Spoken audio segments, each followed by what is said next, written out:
Boa noite. Boa noite.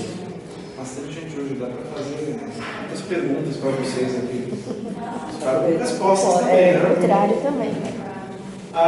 Eu não sei se vocês viram a notícia aí essa semana passada, tem um satélite que agora está fazendo órbita em Júpiter.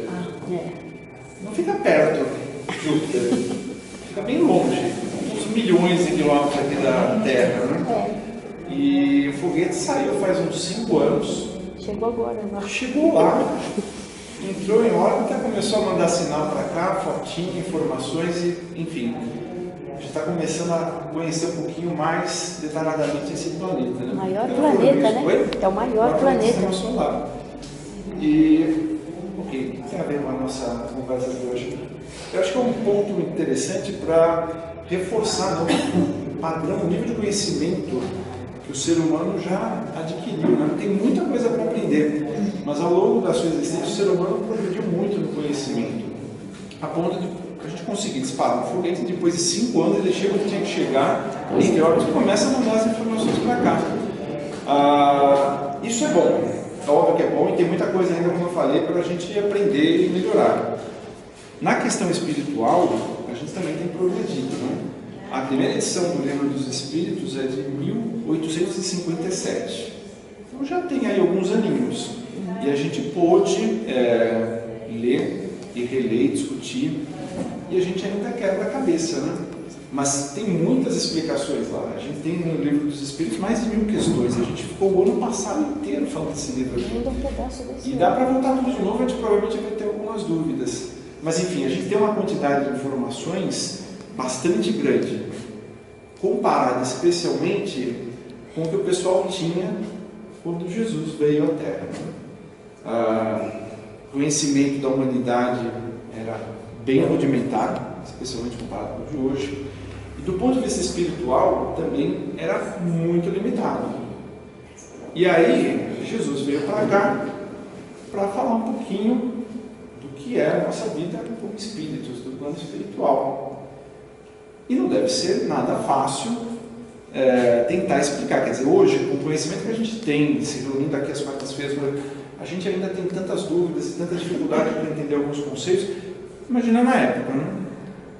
Bom, Jesus fez uso intenso de parábolas, né? A gente já falou sobre isso aqui algumas vezes. Quem aqui já leu algumas das parábolas em algum momento dessas parábolas de Jesus? Quem não leu? Eu já li, mas eu minha cabeça não veio. Quem não leu uma coisa nenhuma? Já falou bastante. Porque... Aqui já falaram também, né? A gente já falou e a gente vai falar de novo hoje. Muito porque as parábolas são uma forma bastante interessante, né? Através delas, Jesus conseguia explicar de uma forma alegórica, numa linguagem simples, coisas muito profundas. Só que ainda hoje tem dificuldade para entender as parábolas, porque, óbvio, ele não foi explícito nos ensinamentos através de parábolas. Ele falava de forma alegórica, então a gente precisava interpretar as parábolas para ter esse entendimento. E na época, ele dava uma visão, já dava para ter uma noção do que se queria transmitir, mas não plena. E à medida que a gente vai evoluindo, vai estudando, especialmente dentro da doutrina, a gente começa a entender um pouquinho melhor alguns detalhes das parábolas, né, o que elas realmente queriam dizer. Tem um livro que eu já mencionei aqui, em outras oportunidades, olha só a grossura dele. E é só sobre as parábolas, quer dizer, ele dá uma interpretação do Espiritismo para as parábolas. E hoje eu vou passar para vocês 2 vídeos curtos de 2 parábolas, e a ideia vai ser conversar e discutir, todos aqui, vou envolver todo mundo, tem que participar, para a gente tentar interpretar essas 2 parábolas e, afinal de contas, o que elas queriam dizer. Será que é o que a gente imagina quando a gente lê da primeira vez? Será que tem alguma outra coisinha que a gente não percebeu? Então a ideia hoje é essa: a gente assistir as parábolas, quer dizer, fizeram aí um vídeo, tem um DVD aqui, gravaram aí uns filminhos contando, narrando as parábolas, né, na forma de filme, então é uma coisa mais interessante para a gente ver, não fica tão cansativa. A gente vai assistir, Vocês prestem atenção, fiquem atentos, porque tem as perguntas no final. E aí a gente vai trocando umas figurinhas. Tudo bem? Tá. Eu acho que eu vou ficar na frente porque bem alto aí. Então vamos lá.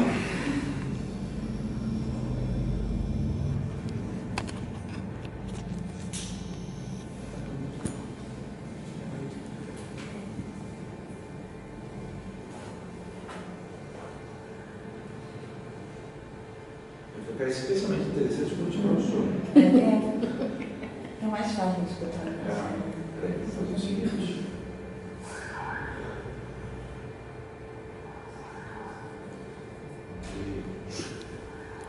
Vamos de novo.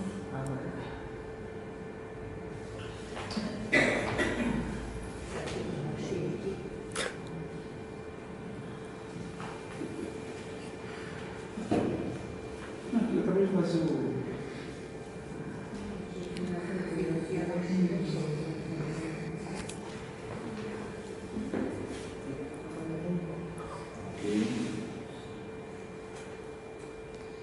Vamos radicalizar, a gente vai achar de novo. A última etapa é iniciar o computador. Eu espero não chegar nesse ponto. Deixa eu ver aqui, eu vou fazer um teste.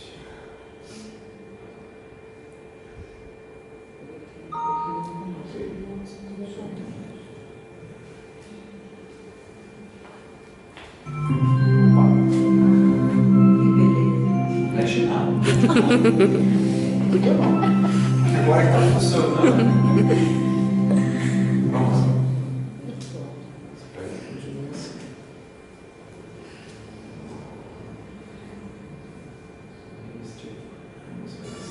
Opa, agora sim.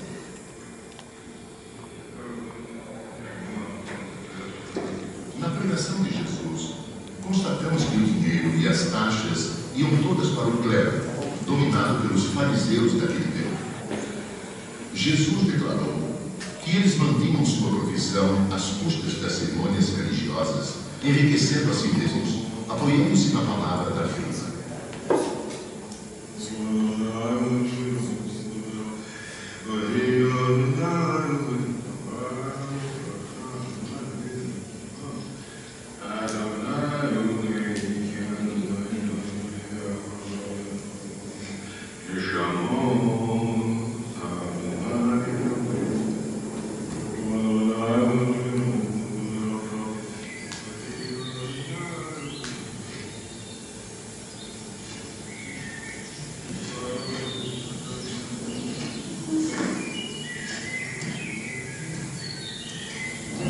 Nós lemos no Evangelho segundo Mateus. O que querem vocês, fariseus hipócritas? Vocês exploram as viúvas e roubam suas casas, e para disfarçar, fazem longas orações.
Jesus afirma que a religião verdadeira foi contaminada pelo dinheiro e que os pregadores e sacerdotes tornaram seus lucros mais importantes do que a fé.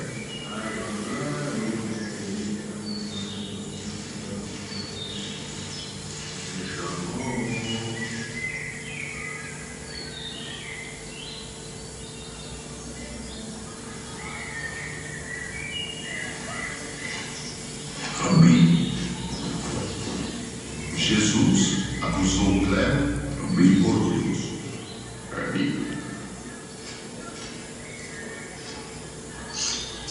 Eles gostavam de ser vistos no que faziam. Usavam faixas largas na testa e nos braços e punham na roupa longas franjas com trechos da escritura. Gostavam de ser cumprimentados nas praças públicas e que as pessoas os chamassem de mestres.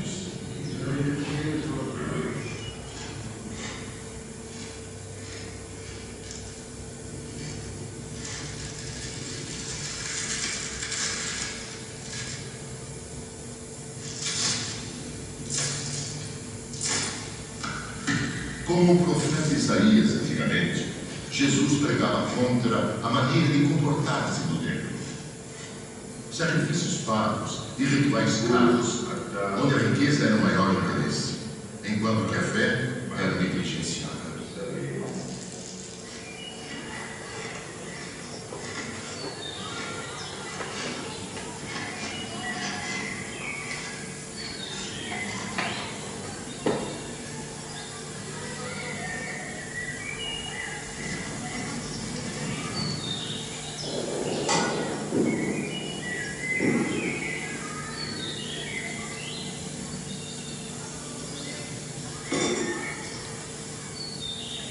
Que o Senhor o abençoe, o guarde e o mantenha na paz. Shalom.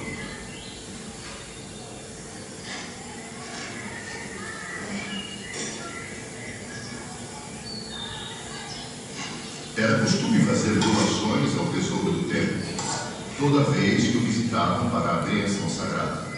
E para muitos, o grau da fé era avaliado segundo as suas doações. Que o Senhor o abençoe, o guarde e o mantenha na paz. Shalom.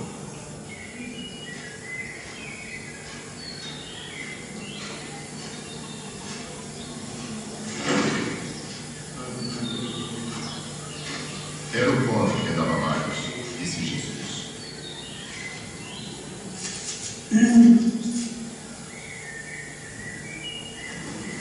Os mais ricos podiam pagar tributos caros, mas o pobre dava tudo que possuía.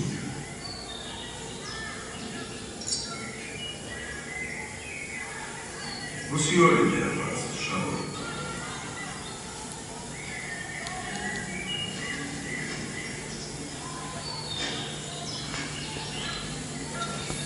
Foi contra essa concepção materialista que Jesus contou aos seus discípulos a parábola do homem rico e o mendigo.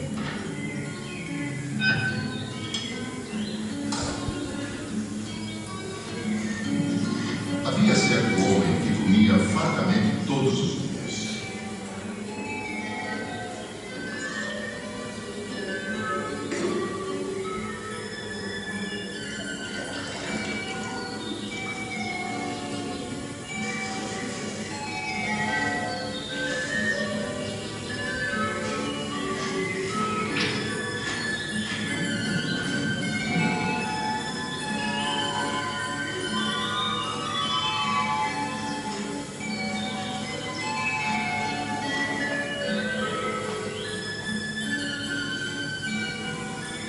Havia também um mendigo no seu portão, desejando comer as migalhas que caíam da mesa dele.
Também um homem rico morreu e foi enterrado.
Essa é a palavra do mendigo, né? Alguém já tinha lido sobre essa palavra? É? Semana passada? Bom, eu vou citar aí, você vem pra cá. Essa é a parte que a gente troca. Inclusive a gente fez, a gente no Evangelho. Legal. Nós fizemos o Evangelho no ar e foi essa passagem que foi citada. Bom, ótimo. Vamos pegar o gancho então aqui. O que sugere para vocês essa parábola, né?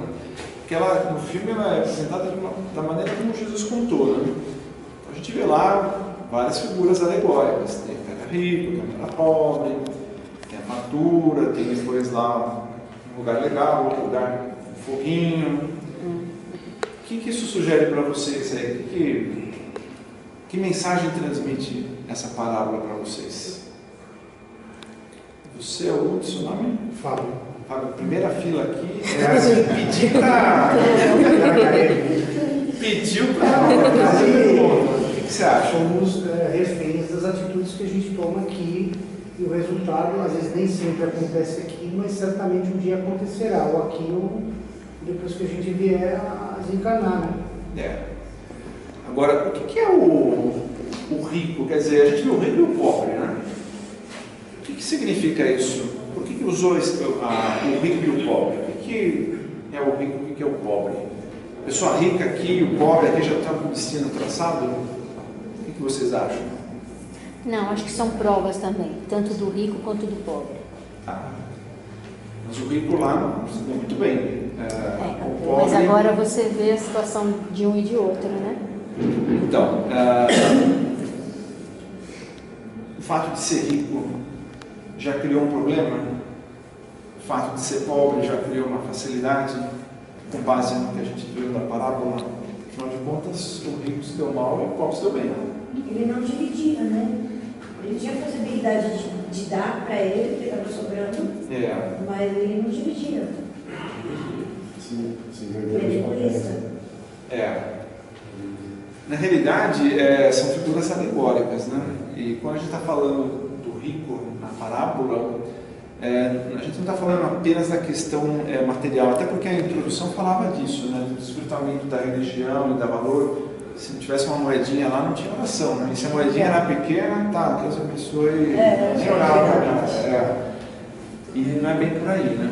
Mas na realidade, quando a gente está falando do rico e do pobre nessa parábola, a gente está falando da humanidade e daqueles que se deixaram absorver demais pela matéria, estão muito envolvidos com as questões materiais, dão mais valor para as questões materiais e menos para as espirituais.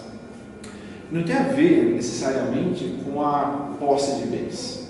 A gente já discutiu esse assunto, quer dizer, a pessoa pode ser pobre, mas pode ser vaidosa, pode ser orgulhosa e ter uma série de defeitos morais.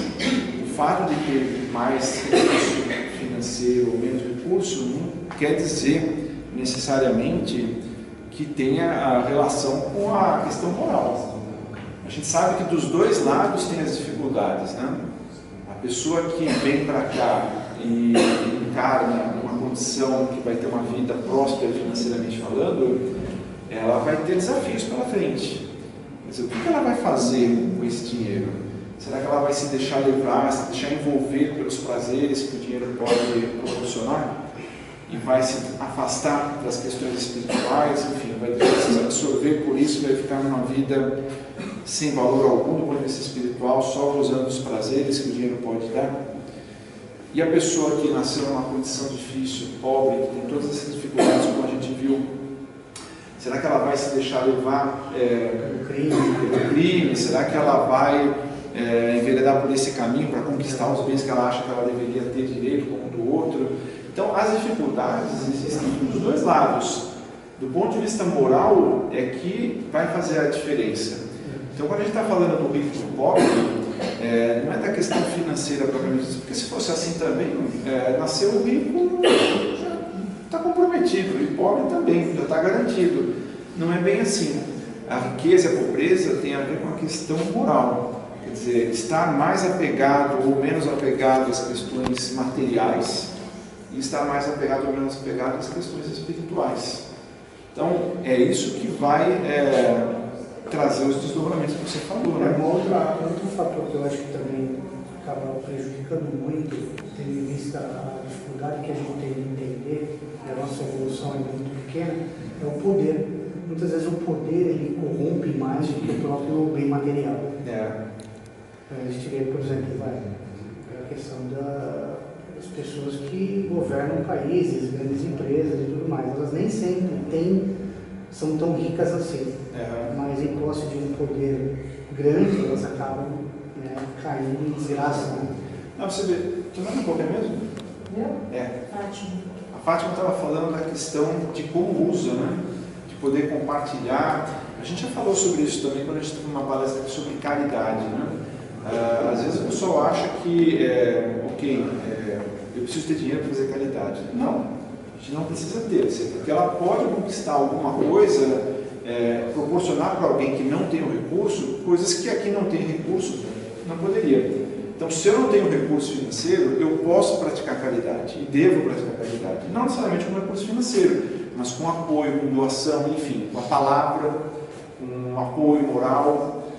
Agora, a pessoa que está numa condição melhor, ela pode fazer isso e ela talvez possa também dar uma contribuição com a fartura que ela pode ter para ajudar as pessoas que não estão nessa situação.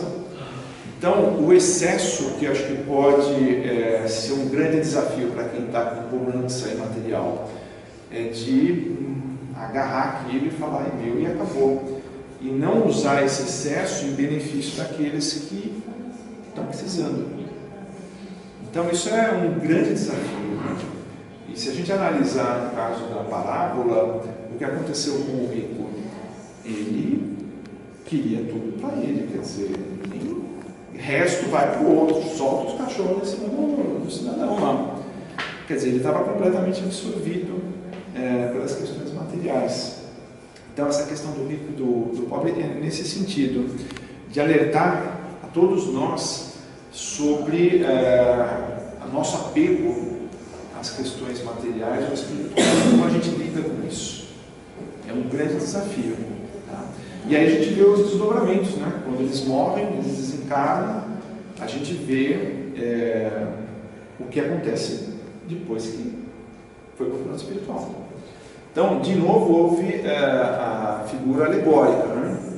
No caso, o mendigo, ele estava lá num ambiente mais tranquilo, recebendo um tratamento, tinha lá a sua aguinha, e o rico está no inferno, na figura alegórica do inferno, fogo, sede, sofrimento, etc. Então, de novo, são figuras alegóricas. Né? A gente sabe que não tem o inferno ou esse paraíso. Na realidade, existe no plano espiritual, a gente já aprendeu isso aqui, tem um umbral, tem as colônias, enfim. O que nos coloca nessas situações não é uma pena, é a nossa própria consciência. Quer dizer, quando a gente desencarna envolvido nessas questões materiais, apegado à matéria, mesmo depois de desencarnado, enfim, tendo uma vida aí que foi desvirtuada, enfim, não foi bem aproveitada nesse sentido, a nossa própria consciência nos leva para essas regiões inferiores, onde por afinidade a gente encontra outros espíritos em condição tão precária quanto essa. E aí são essas regiões ruins. Ao passo que, quando a gente tem uma vida equilibrada e valorizando a questão da evolução espiritual, a gente tem uma situação, de novo por afinidade, com espíritos que estão nessa condição melhor. Tanto é que numa das passagens lá, é mencionado o abismo que separa esses dois mundos. Né? Esse abismo é o quê? Quem sugere? O que criou esse abismo? Não é parábola do pecado? Ele contempla diferentes emoções, né? Essa distância, esse abismo é essa distância moral daqueles que estão lá, ficaram totalmente envolvidos, quer dizer, não deram ouvidos, não deram valor às questões espirituais, ficaram totalmente apegados à matéria, dos que realmente perceberam que aquilo lá não é a nossa razão, a nossa essência não está nos bens materiais que a gente conquista. A nossa evolução se dá do ponto de vista espiritual. Daqui, do plano material, o que a gente vai levar quando desencarnar? Rigorosamente nada.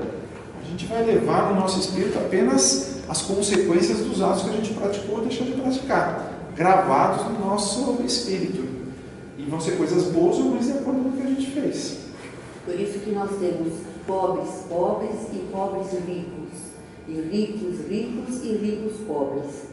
Porque também na pobreza, a gente sabe que existe o egoísmo, a perversidade.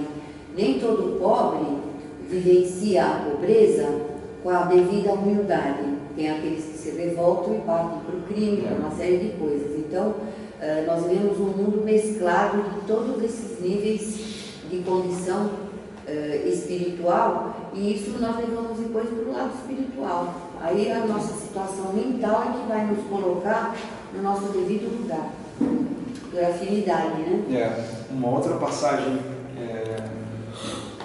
nessa parábola, o espírito do rico que está lá no meio do fogo, ele fala da sede que ele tem, dá uma gota de água, de novo nesse sentido alegórico.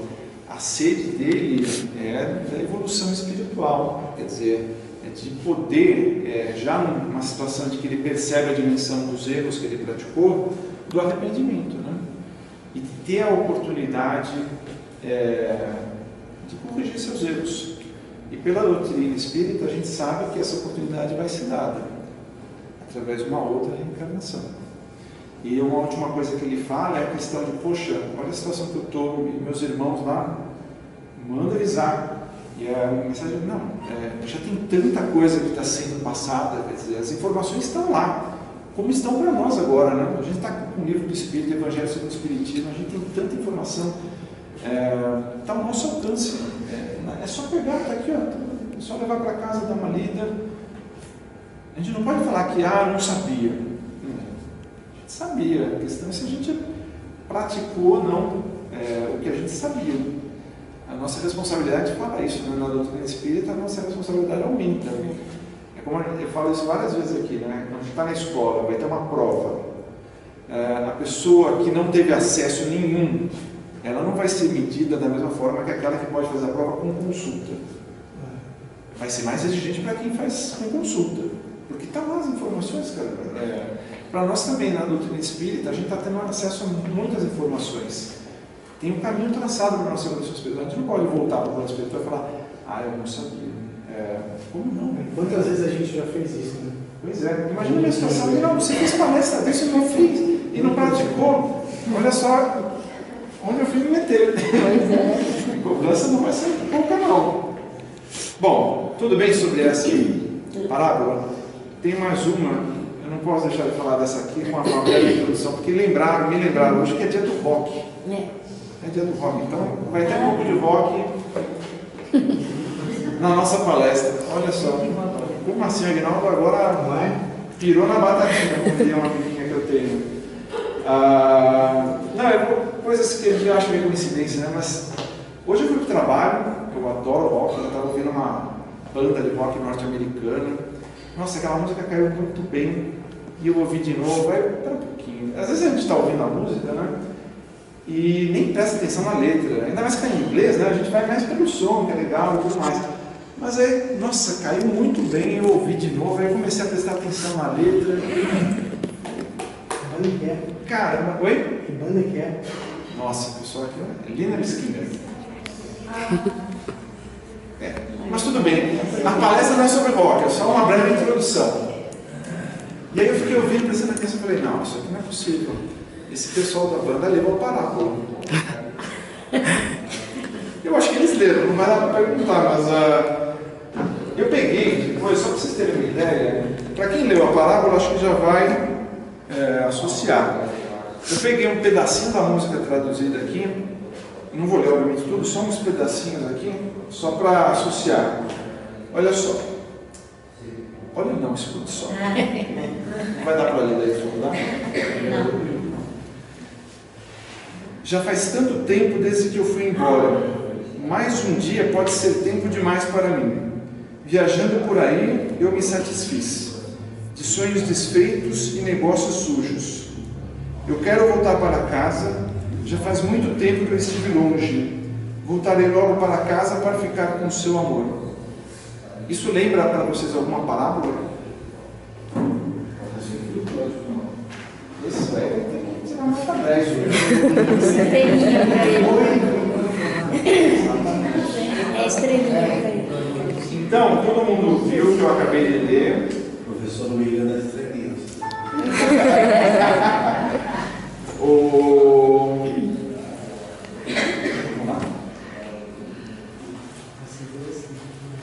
Vamos lá.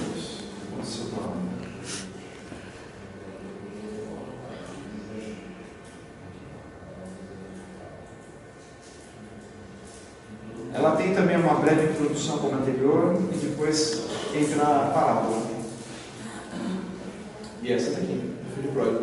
Então, vocês ouviram que eu acabei de ler aqui, agora a gente vai ver se isso aqui faz sentido. De muitas maneiras, os ensinamentos de Jesus desafiavam seriamente as tradições religiosas daquele tempo.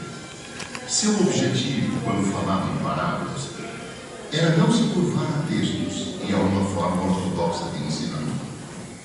Os fariseus, em particular, eram relutantes e interferiam constantemente nas pregações de Jesus. Colocavam-se à espreita, vendo, ouvindo, esperando uma oportunidade para acusar.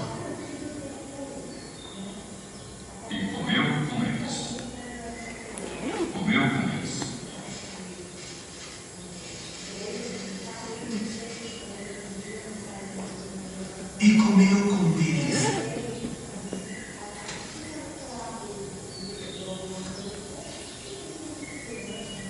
Esse homem recebeu pecadores e comeu com eles. Foi por causa dessa acusação que Jesus contou a parábola do filho pródigo.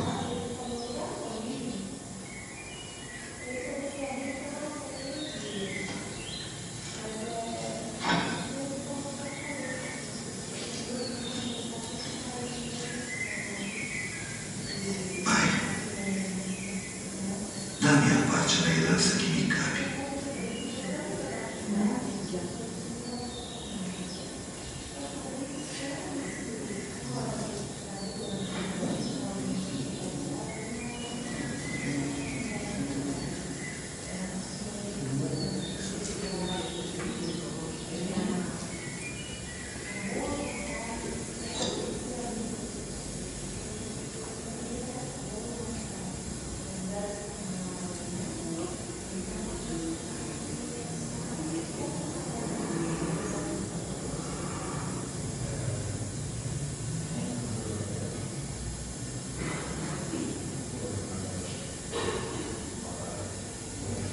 O pai dividiu a propriedade da família, como era o costume, entre seus 2 filhos.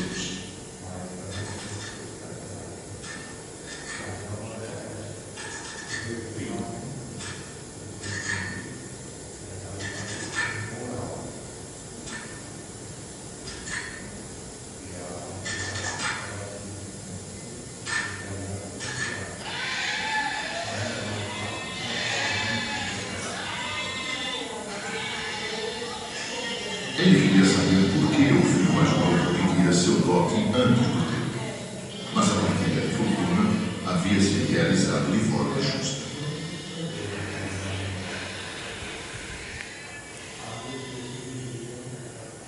Alguns dias depois da divisão da herança, o filho mais novo pegou seus pertences e viajou para um país distante.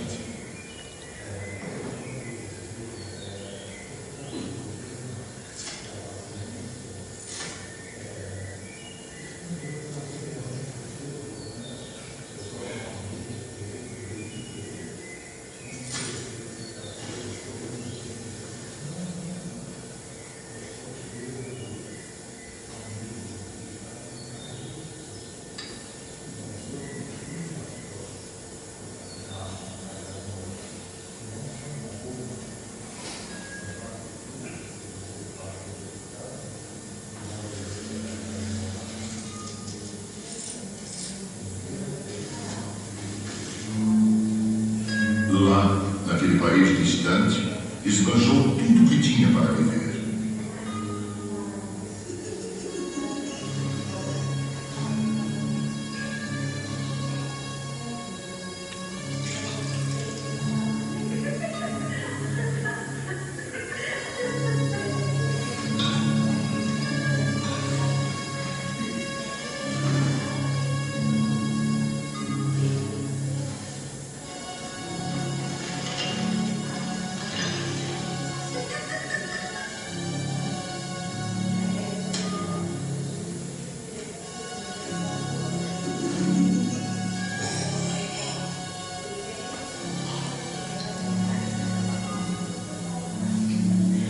Logo depois, houve grande fome naquele lugar, e o jovem viu-se arruinado e só nas ruas.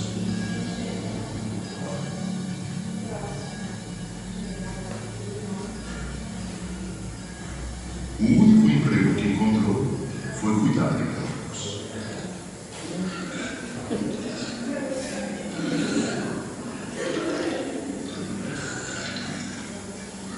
Ele estava tão esfomeado que sentiu vontade de comer a comida destinada aos porcos.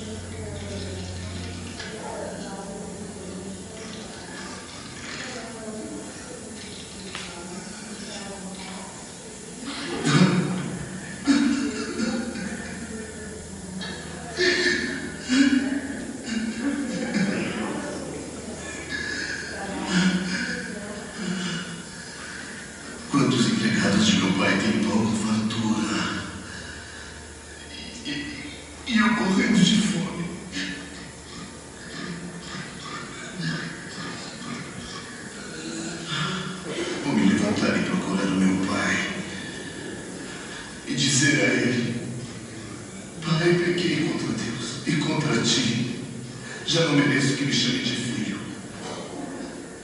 Trate-me como um de seus empregados.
Já não mereço que me chame teu filho.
Coloque um anel em seu dedo.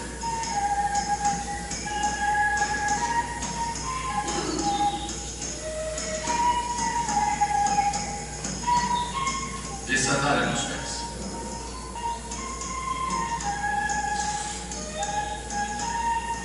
E traga o novilho mais gordo, porque vamos fazer um banquete e nos alegrar.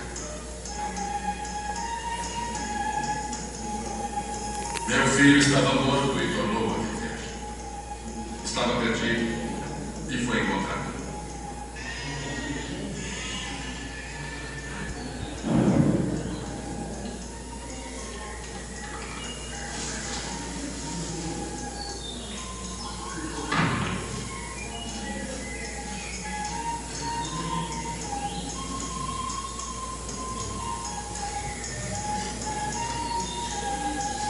O que é isso? Seu irmão voltou. Seu pai matou o novilho porque ele está são e salvo. Há muitos anos que eu te sirvo. Jamais transgredi uma de suas ordens. Nunca me deste um cabritinho para festejar com meus amigos.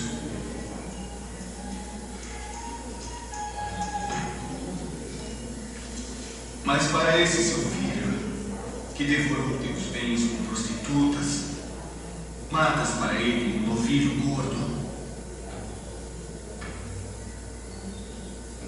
Filho, você está sempre comigo.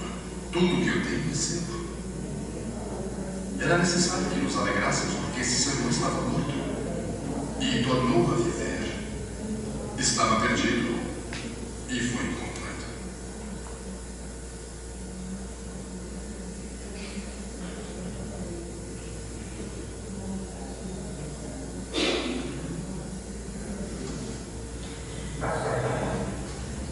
E Jesus disse que haverá mais alegria no céu por um pecador que se converte do que por 99 justos que não precisam de conversão.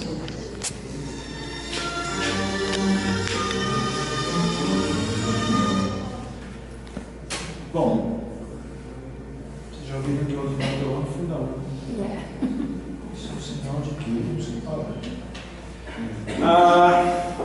O que sugere, além do fato do pessoal dessa banda de rock ter lido a parábola, porque eu achei que tem muito a ver? Qual é a interpretação que vocês fazem desses personagens da parábola? Já que a gente está falando de forma alegórica, né? O que representa um filho, o outro filho, o pai?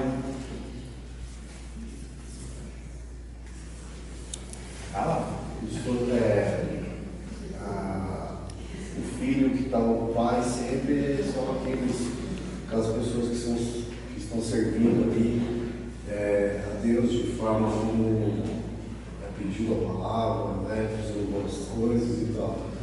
E aquele outro é a ovelha que se perdeu no caminho, que foi soltado de manjadas que a carne coloca por aí.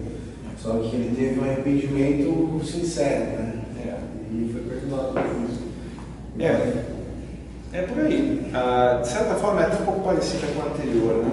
A gente tem no caso do filho pródigo, esbanjador, né? Aquele que se deixou levar pelos prazeres da terra, abandonou tudo, se afastou do pai, e esse pai aí na parábola é Deus, se afastou de Deus e foi pelos prazeres da matéria. E num determinado momento bateu o arrependimento. E aí, profundamente arrependido, volta para Deus, para o plano espiritual, para as coisas do Espírito. O outro que ficou, ele representa a parcela da humanidade que está voltada para Deus. Mas ainda assim, com ressalvas, né? Porque a gente sabe que todos nós aqui, estudando Espiritismo, enfim, a gente está progredindo, mas a gente tem essas falhas, né? E esse filho que ficou, ele também não era perfeito moralmente, tanto é que ele não ficou feliz com o retorno do irmão, quer dizer, daquele que se desgarrou.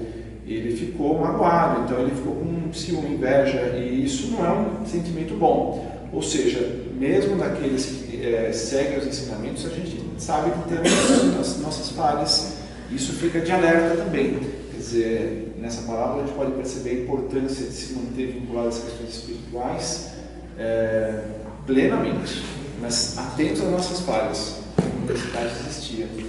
E como um complemento importante também para a anterior, para a palavra que a gente viu antes, é a mensagem de que a gente não está abandonado, porque o Pai, nesse caso, representa Deus, quer dizer, todos na humanidade, aqueles que estão seguindo o caminho correto ou não correto, são filhos de Deus da mesma forma.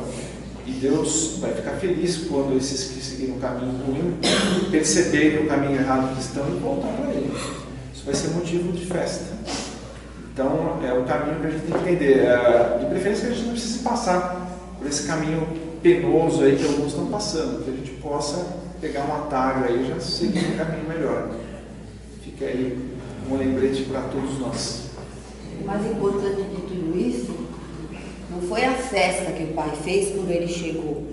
Ele recebeu toda aquela festa porque na volta, até chegar o momento da volta, ele pagou o preço daquilo que ele escolheu antes. Ele sofreu, ele penou, passou fome, foi abandonado pelos amigos, sofreu todas as decepções.